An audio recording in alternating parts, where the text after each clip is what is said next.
We live in a world that measures your worth by what you hold in your hands. We are told to chase, to accumulate, and to conquer. Pause. But what happens when the chasing leaves your soul empty? What happens when the weight of your possessions becomes the cage that locks you in?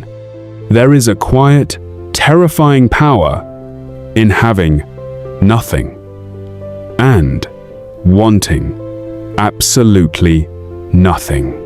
In a valley driven by the endless pursuit of gold lived two men, Calum and Baron. Baron was the village envy. He moved with aggressive speed, buying up land, trading with wealthy kingdoms, and counting his coins late into the night. The villagers praised him, equating his wealth to wisdom. Calum, however, chose a different path. He lived at the edge of the woods, weaving baskets and carving wood. He owned only what he could carry. The neighbors whispered about him. They called him foolish.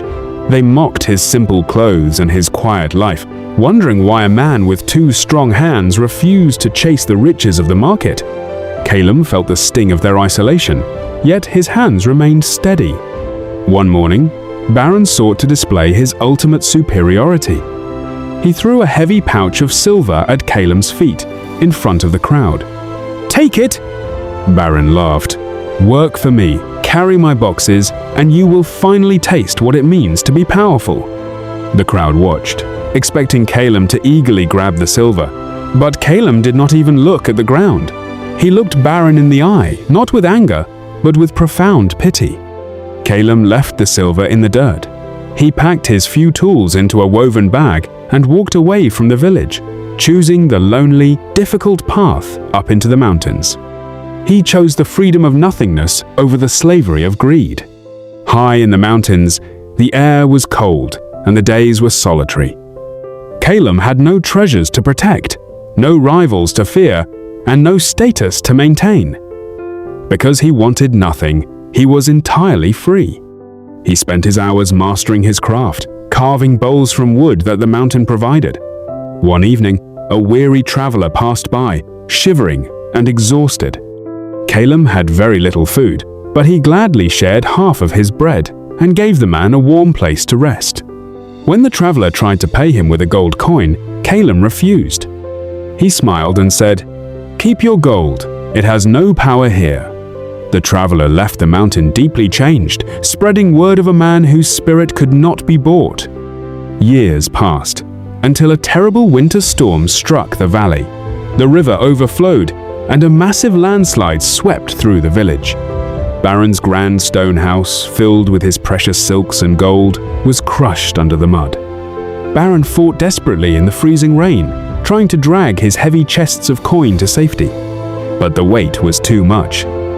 To save his own life, he had to let go. He watched his entire empire wash away into the dark river. The next morning, shivering and completely broken, Baron dragged himself up the mountain trail. He found Calum sitting peacefully outside his cabin, watching the sun break through the storm clouds. Baron fell to his knees, weeping. "I have nothing left," Baron cried. "Everything I was is gone." Calum placed a warm hand on Baron's trembling shoulder. He handed him a simple cup of water. Long pause. "You only lost what you borrowed from the earth," Calum said softly. "Your pain does not come from having nothing. It comes from still wanting everything." Baron looked up, finally understanding that Calum had been the truly wealthy one all along. The world will always try to convince you that you are incomplete. It will tell you that anxiety is cured by accumulation, and that peace is found in the next purchase or the next victory. But true psychological dominance belongs to the person who cannot be bribed, cannot be threatened, and cannot be manipulated by external things. When you learn the power of wanting nothing, the world loses its grip on your mind. You become unshakable. You become free. Stop letting your possessions own you.